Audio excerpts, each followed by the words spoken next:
Radio Alise Plus programma turpina ziņas bez robežām, studijā Juris Saukāns. Saeima atteikusies no lielo pilsētu un blakus novadu apvienošanas. Vakar pieņemti attiecīgie grozījumi administratīvo teritoriju un apdzīvoto vietu likumā. Līdz ar to no likuma izslēgtas normas, kas līdz šim paredzēja, ka Daugavpils, Jelgavas, Liepājas, Rēzeknes un Ventspils pilsētu pašvaldības no 2029. gada apvienotos ar blakus novadu vienā pašvaldībā. Līdz ar to Augšdaugavas novads un Rēzeknes novads paliks kā patstāvīgas pašvaldības arī pēc 2029. gada. Vienlaikus Saeima vakar galīgajā lasījumā nolēma Varakļānu novadu pievienot Madonas novadam. Varakļānu novads bija vienīgā pašvaldība, kuras apvienošana ar kādu no kaimiņu novadiem bija palicis neatrisināts jautājums.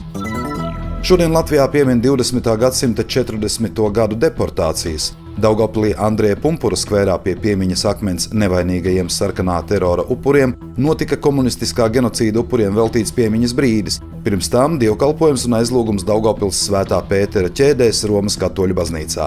Rēzeknes pašvaldība šodien aicina rēzekniešus nolikt ziedus dzelzceļa stacijas Rēzekne 2 teritorijā, skvērā Atbrīvošanas alejā pie Baptistu baznīcas, kā arī pie pieminekļa Vienoti Latvijai. Piemiņas pasākumi Rēzeknē sākās ar piemiņas dievkalpojumu Rēzeknes Jēzus Sirds katedrālē. Savukārt Rēzeknes otrā bibliotēka piedāvā tematisko izstādi Neaizmirst sūrā likteņa liektos, kas būs skatāma līdz 25. jūnijam.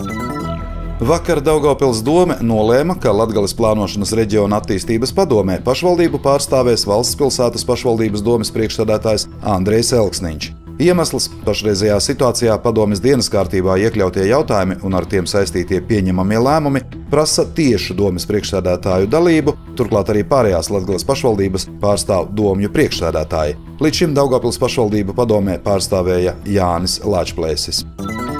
Daugavpils novada pētniecības un mākslas muzejam būs jāmeklē jauns vadītājs. Ruta Ģiptere saskaņā ar darba likuma 100. panta 4. daļu, tas ir darbinieka uzteikums, atbrīvota no muzeja vadītājas amata. Pašvaldības vadība pateicās Ģipterē par ilgadējo darbu, kopš 1994. gada vadot vienu no senākajām Daugavpils kultūras un tūrisma iestādēm.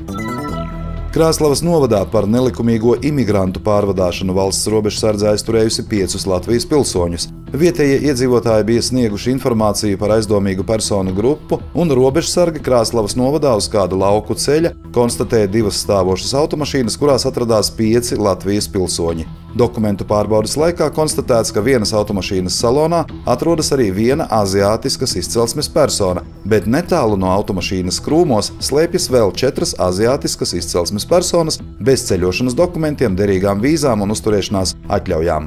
Pret Latvijas pilsoņiem sākts krimināla process par apzinātu personas nodrošināšanu ar iespēju nelikumīgi uzturēties Latvijā, ja šāda iespēja nodrošināta 2 vai vairākām personām. Par minētajām darbībām personas var sodīt ar brīvības atņemšanu uz laiku līdz 6 gadiem. Tāpat pret vienu Latvijas pilsoni uzsākta administratīvā pārkāpuma lieta par pierobežas režīma pārkāpšanu. 3. valstu pilsoņi pēc robežsardzes vārdiem tika atturēti no nelikumīgas valsts robežas šķērsošanas. Vakar valsts robežsardze novērsa 18 nelegālo migrantu mēģinājumus nelikumīgi šķērsot Latvijas-Baltkrievijas robežu.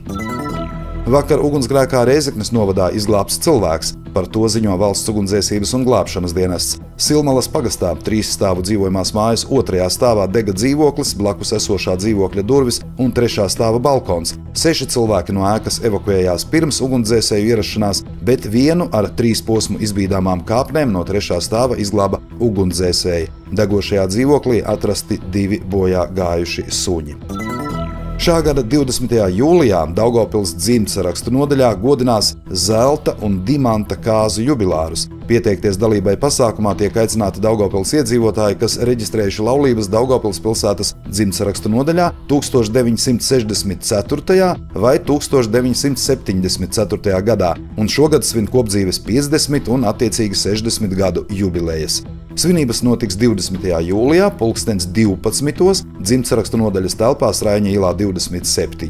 Pieteikties var līdz šā gada 4. jūlijam, zvanot pa tālruni 27 03 1199 vai rakstot uz e-pastu dzimt@daugavpils.lv.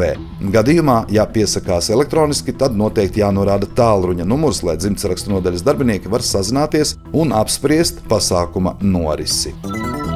Studijā bija Juris Saukāns, par Ziņu bez robežām saturu atbildes Jālise Plus projektu finansē Mediju atbalsta fonds no Latvijas valsts budžeta līdzekļiem.